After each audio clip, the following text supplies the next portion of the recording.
we have incorporated a number of new technologies, including horizontal drilling and advanced data analytics through fiber optic sensing, to reduce the uncertainty and lower the cost of geothermal power development.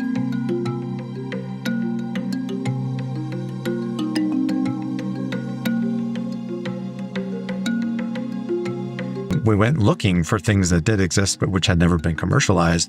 And we saw Iron Air and we said, this looks like now there is a killer app.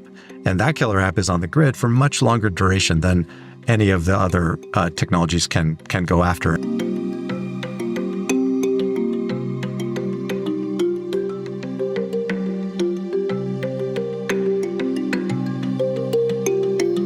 Ignition is a first step, a truly monumental one, that sets the stage for a transformational decade in high-energy density science and fusion research, and I cannot wait to see where it takes us. Great. Hi, everyone. I'm Zach Goldfarb. I'm climate editor at The Post, and I'm really excited for our next discussion, which is on the future of energy in America. Three great guests. Tim Latimer is CEO of Fervo Energy. Dr. Kim Budil is the director of the Lawrence Livermore National Laboratory. And Mateo Jaramillo is co-founder and CEO of Form Energy. Thanks so much for being here. Kim, I'd like to start with you. As Energy Secretary Jennifer Granholm said in the video, the recent Ignition event of finding initial steps towards fusion at your lab is one of the most impressive scientific feats of the 21st century. With that said, talk about why it's so significant, and then give us a timeline of the future. What's next, and then what comes after that, till this could be a real technology that we could all benefit from. Sure, Zach, thanks very much. So fusion research has been ongoing for many, many decades. So at our lab, we've been working on the fusion technique that we pursue, inertial confinement fusion, for 60 years. And magnetic fusion research has been on a similar timeline. So many, many decades of research into the fundamental aspects of fusion have brought us to this point. And really, fusion, we know it works. The sun is powered by fusion. Unfortunately, the sun uses gravity to create fusion energy. We don't have that. So the quest has been to create a way to create those fusion reactions in a laboratory scale so that we can harness their energy and use them for power production. So at our lab, we've built the world's largest, most energetic laser, the National Ignition Facility. We concentrate the energy from that laser into a very, very small volume. That creates a really, really hot little oven. In that oven, we put a capsule filled with the fusion fuel. The outside surface of the capsule blows off. That pushes the inner surface in and squeezes that fuel up and creates the fusion reactions.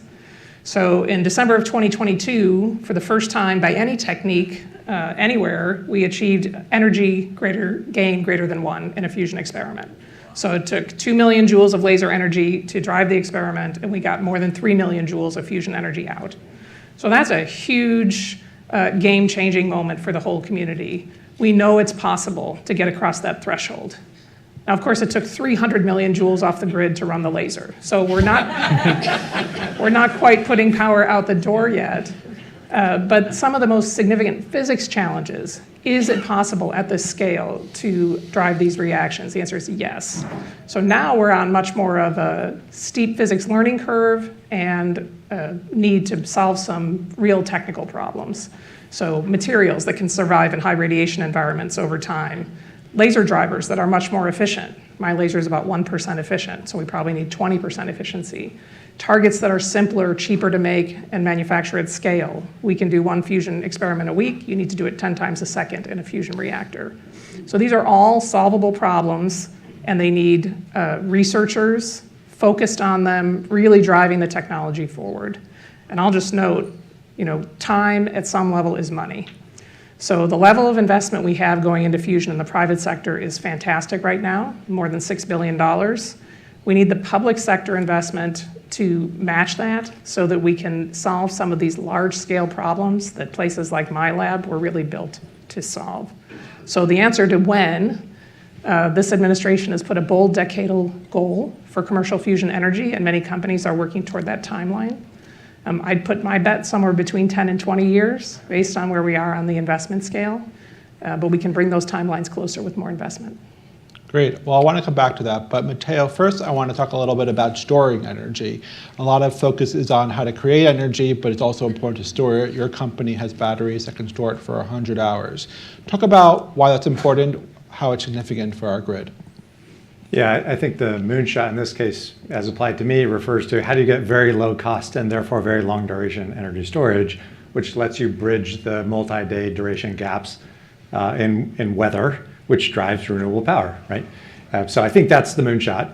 I will resist, however, being placed into the moonshot category simply because we are making those batteries today. They do exist. They in fact exist economically today. And we built a factory in West Virginia on an old steel mill site. We're producing those batteries today, and we're delivering those first ones to customers at the end of the year. So hopefully we land on the moon here in like 3 months, I suppose. Thanks. That's the factory that we've built there in West Virginia. The trick is to, of course, make the right trade-offs in pursuit of that very low CapEx cost, which is what you need to get to that very long duration to bridge those gaps. And what we identified starting the company about 7 years ago was some of the trade-offs were maybe counterintuitive a little bit. Primarily, you can think about sort of what drives battery development and sort of the pursuit of batteries. What do we value in them over the last 30 or 40 years? And it's been driven by consumer electronics. So ever denser, ever high cycling batteries that we can put in our pockets literally or drive in our cars. And that runs a little bit orthogonal to what we really need for the grid, which again is just really low cost, right? We don't really need to move them around a whole lot or cycle them a whole lot, it turns out, if my goal is to have very long duration cycles. So I'll give you a very quick example of what I mean by that. If I have a battery that discharges for the course of a week, and let's say I can recharge it, of course, in another week, then that's 26 maximum full cycles over the course of a year that I need. And if it's a power plant, let's say it lasts 20 years, that's roughly 500 cycles per year. Lithium-ion is chasing thousands of cycles. So as a technology entrepreneur, I should give up on cycles. I should trade away the right amount of cycle life in pursuit of very low CapEx cost. And that's precisely what we've done, and that's what iron air enables us to do from a chemistry standpoint. So that's why we picked that chemistry. The other thing is we didn't have to invent it from whole cloth. So actually the US Department of Energy initially funded a study done by Westinghouse in the 1970s that sort of did some of the seminal characterizations of the technologies. And we saw in the crooked mimeograph papers about that study that if we could achieve the performance points that they achieved 50 years ago today, then we would have a minimally viable product for the market as it is. So that's what sort of kicked us off the path. That's the problem we're solving. And again, hopefully we land on this moon here very shortly. Great. Tim, geothermal energy has been with us for a while, but your company, Fervo, is doing it differently. Can you talk about the approach you're taking and why it could also be very significant? Yeah, and maybe to take a page out of Mateo's book here, maybe I'll bristle at being in the energy moonshot category too, but my take on this is that the moonshot for geothermal has already happened. And I'll explain that as we talk about what we're doing differently. So geothermal's been around for a very long time, but traditionally we've called it the forgotten renewable because the smart take in energy is, well, unless you're Iceland, forget about it. And the thought was, unless there was some massive breakthrough in drilling technology, geothermal wouldn't be scalable. And so while it was spending a decade in kind of purgatory, getting practically no investment, getting left out of most policy decisions, what happened in parallel to that is in the oil and gas industry, a drilling breakthrough happened.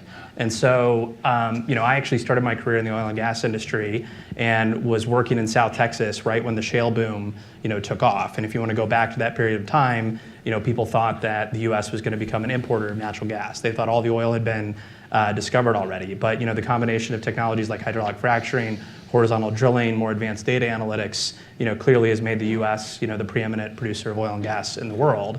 And so early in my career, I got passionate about climate change. I started looking at where could a drilling engineer from the oil and gas industry make a difference? And I realized that geothermal had been so overlooked that even though the primary technical challenge to making geothermal work is dropping drilling costs, and we'd had this drilling technology breakthrough, no one had applied those technologies to geothermal. So what Fervo does differently, actually, is that we drill down and then we drill horizontally. So almost all geothermal development historically has been drilling vertical wells. And you can't really get a lot of bang for your buck when you drill a vertical well. So unless you're Iceland, you don't really have the geology to make it work. What we have here is a picture of our site in Utah, we drill about 10,000 feet down, we turn the bit horizontally, drill about 5,000 feet over, and then we're actually able to flow across that entire 5,000 foot section. And we get so much more productive wells than traditional geothermal, it dramatically drops the cost and increases the scalability. So in a partnership with Google, we brought our first project online last year, actually. It's been producing for almost a year now. That's the moment we said, we proved that this energy moonshot that happened for oil and gas also makes a moonshot difference in the world of geothermal. And this is a commercially viable technology. It's being deployed today. And the pictures that we just showed you from our site in Utah is a huge scale up of that. It's a 400 megawatt project that we plan to bring online, the first phase of that in just 2026. So we're right around the corner of really deploying, the geothermal decade, we call it, of this massive scale up in geothermal resource on the breakthroughs of advanced drilling technology. Great. Well, let's get back to the undisputed moonshot, fusion. So I'd love to talk more about what it will take to make it 10 years away, 20 years away, or 30 years away. What actually has to happen in terms of private support, government support, technological innovation, scientific discovery to move it to the next step? Thank you for that. I was going to say, you say moonshot like it's a bad thing. It's a great thing. So there are two main approaches to fusion energy. One is what I described, which is inertial confinement fusion. The other is magnetic fusion. And in magnetic fusion, use a large toroidal vessel, so a big metal donut, surrounded with magnets, and you squeeze a plasma using those magnetic fields. So those are, magnetic fusion is low and slow, produces energy steadily over a long time. Inertial confinement fusion is hot and fast. There are several companies focused on the magnetic approach, and there the breakthrough was new superconducting magnets that allow you to make a much more compact machine for potentially the same energy production. Now that said, a magnetic confinement system has never produced energy gain greater than 1. So while the technology scaling looks quite good and the models of these machines look very promising, I think this technology competition is actually quite important in the near term. They have different advantages and disadvantages. So for them, it's really demonstrating these magnets at scale, production at scale, and consistent performance over time, and then demonstrating eventually energy gain greater than 1. And so several of those companies are on a path to build demonstration machines to do that. For inertial confinement fusion, the challenge is a little bit different. We need to demonstrate that we can raise the gains in our experiments much higher, and we think we can get from where we are today, which is about 5 million joules of energy produced, to 20 to 30 million joules with the laser that we have today. So that helps us understand what the targets could look like and what that technology component looks like. We need better lasers that are more efficient and can operate at the repetition rates we need. But both approaches need materials that can survive in high radiation environments. Typically, fusion reactors have a flowing metal salt wall that captures all the energy that's produced and carries that energy away as heat. And you need to recycle the fuel. So the fuel in a fusion reactor is typically deuterium and tritium, which are both isotopes of hydrogen, which is very nice. But the tritium is rather precious, so you need a closed fuel cycle. And so that's another challenge where we need research to demonstrate that we can actually breed tritium in these reactors and effectively close that fuel cycle.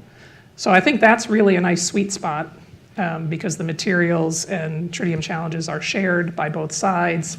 And we have built collaborations across the community to really begin working on those issues. Great.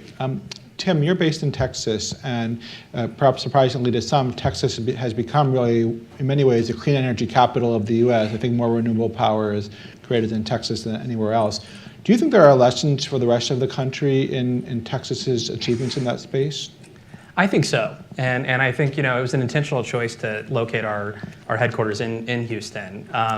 It, in fact, was always baffling to me that the geothermal industry, as I mentioned, the primary technical challenge was low-cost drilling, and there was no geothermal presence at all in Houston. When I was looking for places to go in my career, and it always baffled me because if you're going to look at where you're going to find geologists and geophysicists and drilling engineers and process engineers, they're all in Houston. And I think for things that are driven by innovation, there's just a huge benefit to going to that nexus where all the ideas are exchanged. And in the world of drilling and subsurface development, that's clearly Houston. I think there's different hubs for different industries, but I think one of the main reasons we wanted to locate there, and it's paid off tremendously, is the access to the talent. And I think, I'm somebody who grew up in a small town in Texas that was very dominated by in the oil and gas industry, and that's where I got my first career.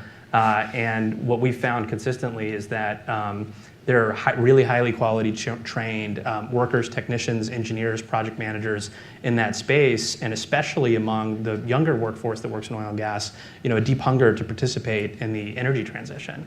And so it's become a talent magnet for us to be located in Houston, because we find all these hyper-talented people who want to move their careers to be part of this transition and part of climate. So I always think we're going to go a lot farther if we're able to bring those people in and use it to accelerate the deployment of these technologies that we need. And it's been a huge benefit for Fervo to be located in Houston, where we have access to that talent and partnership. Great. Mateo, I wanted to share a question we received from the public ahead of this discussion about the new power demands coming from data centers, AI, crypto. Elliot Roseman of Maryland asks, what are the best ways to manage that increase without keeping old fossil generation online and increasing emissions? Can batteries, demand response, and new grid technologies become widespread quickly enough to avoid emissions and reliability problems? Just that question. Okay, well, it's a very good question. My short answer is I don't think you can stop the load growth right now. And in fact, we're already seeing this play out in the system. Fossil plants are being kept online longer. That's already happening. So coal plants are not getting retired according to the prior schedule. There's new gas coming into the system. So I don't see that changing. These new technologies, we are one tiny little company. We got 900 people, that's it. And if we're wildly successful, we still will be only touching a very small portion of the market that's here. Partially because of the growth of it, which is a new phenomenon for the utility industry, at least for the last 30 or 40 years, right? There were periods of time when the utility industry doubled, every 10 years or so, but that's been a long time. So I think we do need to take an all the above approach here. If the energy transition costs too much, it will slow down.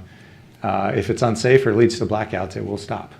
Right. And so I think that's we have to acknowledge the reality of that. And I'm doing whatever I can to scale as quickly as I possibly can, but it's going to take everybody. It's going to take Tim, and hopefully Kim shows up with her fusion machine here any day now. But I don't know that you can stop the pace of the growth of the demand for electricity, which is coming not just from data centers, but also from electrification, broadly speaking, industrial electrification, passenger vehicle electrification. So those are inexorable trends, and I think we need to plan for that and attack and adjust accordingly. But it's not going to be something that gets solved in the next few years. Mm-hmm. Now that's a question I'd like to ask all three of you. Sort of optimistically, let's imagine a future, you can tell me how many years, when geothermal has reached scale across the country in the way you're imagining it, where batteries, long-running batteries are available everywhere, where fusion is commercialized and being deployed. These are different time horizons, but imagine sort of the full realization of your visions. Talk about not how just the energy industry is different then, but how does the US economy look different? How does the world look different? Imagine that future, and what will it mean to regular people, to companies, for these changes to be real? I'd love you to take that, whoever wants to go first. Let's start far in the future with Kim, and then move back in time. I knew you were going to point at me.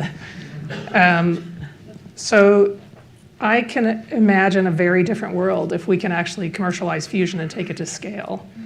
You can site fusion plants anywhere. The fuel is abundant and cheap. It does not generate long-lived nuclear waste. It doesn't have many of the security concerns you would have about putting fission reactors around the world. It produces firm baseload power at scale. So this is a truly democratizing technology if we can take it to scale. It can literally go anywhere in the world and power regions that have not had access to power at that scale. Again, if we can make this industry go. So I think, for me, this moment is so important to capitalize on. We've been close many times in fusion, and it's very easy for people to become cynical about all the promises that have been made in the past. But this really is a different moment. We really do have an opportunity to bring this technology to the fore. And I think that democratizing element, that ability to site these plants in any region of the world without many of the considerations that have bedeviled other forms of energy as you try to distribute them, really could be a game changer for development around the world. Great. Tim? Yeah, so when we think about the grid of the future, there's already been such successful clean energy technologies in terms of solar and wind and batteries that when we look at it and we partner with research institutions to look at what does that decarbonized grid look like, it's probably going to be 60 to 80% these variable renewable energy resources. Solar is just so cheap and so deployable that it's probably going to be the predominant source of energy. So what like Mateo and I are fighting over is 20% probably of the grid. That how do you provide electricity when the sun's not shining, the wind's not blowing, you go through these extreme weather events. And the thing is that one or more of our ideas work and we can actually achieve a fully decarbonized grid. And that's really the prize worth going after, because it's that last 10 to 20% that's the most important, and that will unlock that fully decarbonized grid. And a couple points that you asked about, what does it mean for the U.S.? One of the things that's really unique about drilling technology specifically, there's a lot of discussion in the U.S. about can we do infrastructure, can we do big projects anymore? And a lot of our competitive positioning on a lot of the clean energy technologies, the U.S. is falling behind. One thing that we're by far the world leader in is drilling. And so this is one area that we already have a domestic supply chain for this. We already have the expertise here in the U.S. So we can truly be a global leader in geothermal. And I think that's something that we're quite excited about. But then ultimately, export this technology and these resources and this know-how all around the world. So we really think about that last 20% of the grid mix. How do you unlock that? How do you create a grid that is fully decarbonized? And we think that geothermal plays a huge role in that here in the United States first and then all around the world. Okay. Mateo? 20% of the grid, by the way, is tens of trillions of dollars Yes. between now and the next 30, 40 years. So Tim and I are not really thumb wrestling over that. The electric industry, the electric delivery industry, is the last great industry that is untouched by some deep sense of inventory, right? Your grocery store has shelves, and then there's cold shelves in the back, and then there's a warehouse behind that, and think about every single industry, the human body, we have different kinds of energy storage as well. And right now, essentially, we're making this electricity, right? And so there will be a big revolution that comes that makes it just a better grid. It'll be more efficient, it'll be more resilient, it will be increasingly decarbonized, and it will meet the needs of our society. Every step in progress in human civilization has been built on low-cost, abundant energy, and I think that will continue to be true. Thank you. Well, this has been a fascinating conversation. Tim, Kim, and Mateo, thank you so much for joining us.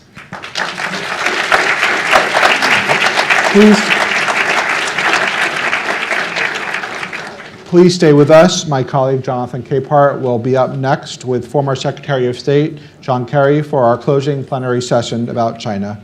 I'm Zach Goldfarb. Thanks again.